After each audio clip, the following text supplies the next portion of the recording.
Hi, எல்லோருக்கும் வணக்கம். Welcome to உங்கள் நான் கமல் ஹாசன். ஸோ இந்த வீடியோவில் கமல் சார் பற்றின ஒரு புதிய தகவல் தான் டிஸ்கஸ் பண்ண போகிறோம்.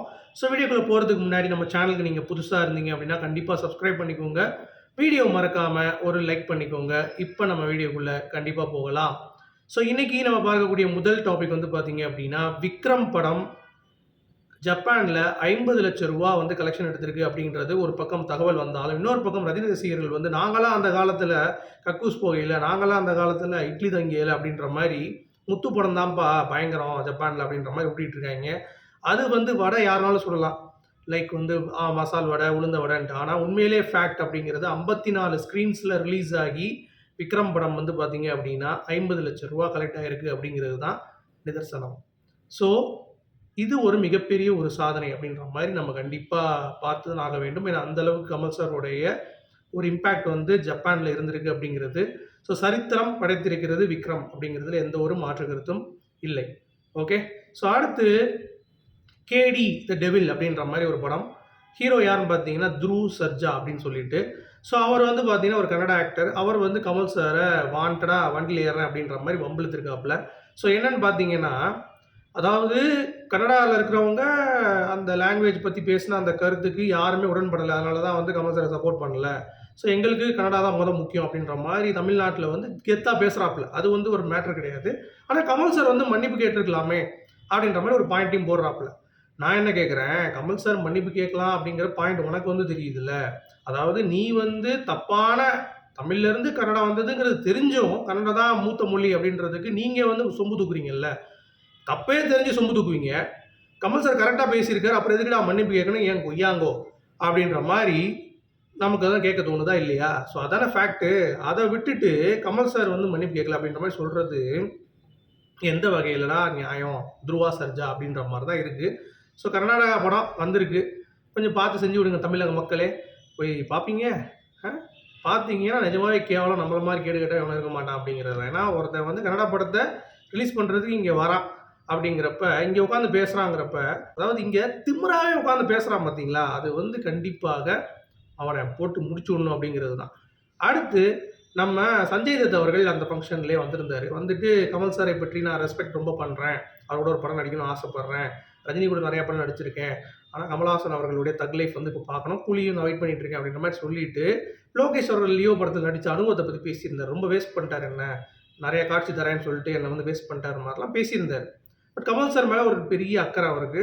ஏன்னா, அவர் வந்து அடுத்த படங்கள்ல ஏதாவது வாய்ப்பு கிடைச்சாலும் நான் நடிப்பேன்ற மாரி சொல்லிட்டு, பிளஸ் கமல் சார நான் ரொம்ப ரொம்ப ரெஸ்பெக்ட் பண்ணல அப்படின்ற மாரி பேசின ஒரு விதம் அப்படிங்கிறது ரொம்ப பிடிச்சிருந்துச்சு எனக்கு. That is out of his mind அப்படின்ற மாரி தான் நம்ம கண்டிப்பா சொல்லணும். Thank you Sanjay Dutt sir அவர்களே அப்படின்ற மாரி சொல்லிட்டு, அடுத்து வந்து பார்த்தீங்க அப்படின்னா, இந்தியன் 3 பத்தி அப்டேட்டு. இந்தியன் 3ல வந்து சங்கர் சார் வந்து பார்த்தீங்கன்னா, எடிட்டிங்ல உட்காந்துருக்காரு. இப்போதைக்கு அதுதான் வந்து ஃபோக்கஸ். மத்தபடி எதுவுமே வேண்டாம். ஃபுல் அண்ட் ஃபுல் அதில நான் ஃபோக்கஸ் பண்ண போறேன். அத முடிச்சுட்டு, நல்லா ஷார்ப்பா கட் பண்ணிட்டு, அதுக்கடுத்து நான் ஓட்டு காட்டிட்டு, இந்த படத்த மூவ் பண்றேன் அப்படின்ற மாரி. ஏன்னா, என்ன யாரும் நம்ப தேவையில்ல. இந்தியன் 3 எனக்காக பேசும் அப்படின்ற மாரி ஆஃபீஸ் கூட ஒர்க் பண்றவங்க கிட்ட சொல்லியிருக்காங்க. அதுலேருந்து ஒரு நண்பர் வந்து எனக்கு ரொம்ப தெரியும் அவர. ஸோ அவர் வந்து பார்த்தீங்கன்னா, எனக்கு வந்து சொன்னாரு. இந்த மாரி சங்கர் சார் ரொம்ப கான்ஃபிடென்ட்டா இருக்காரு அப்படின்னு சொல்லிட்டு. ஸோ அவர் கான்ஃபிடென்ட் அவர் கரெக்ட்டா இருக்காரு அப்படின்றது ஓகே அப்படின்ற மாரி. அடுத்து ஸ்ருதிஹாசன் அவர்கள் லேட்டஸ்ட்டா ஒரு இன்டர்வியூல வந்து கமல் சாரை பத்தி பேசியிருக்காங்க. என்ன அப்படின்னா, நான் வந்து ரொம்ப ரிலீஜியஸான பொண்ணு. கமல் சார் வந்து நாத்திகர்.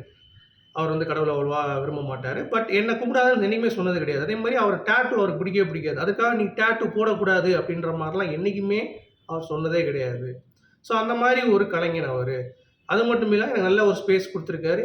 என்ன என்ன சுய கால்ல நடக்க வச்சு அவர் வந்து அழகு பார்த்துருக்காரு. அதர் தேன் ஒரு செலிபிரிட்டி கிட் அப்படின்ற அந்த ஃபீலிங் இல்லாம என்ன வந்து வளர்த்துருக்காரு அப்படின்ற மாரி அவங்க சொல்றாங்க.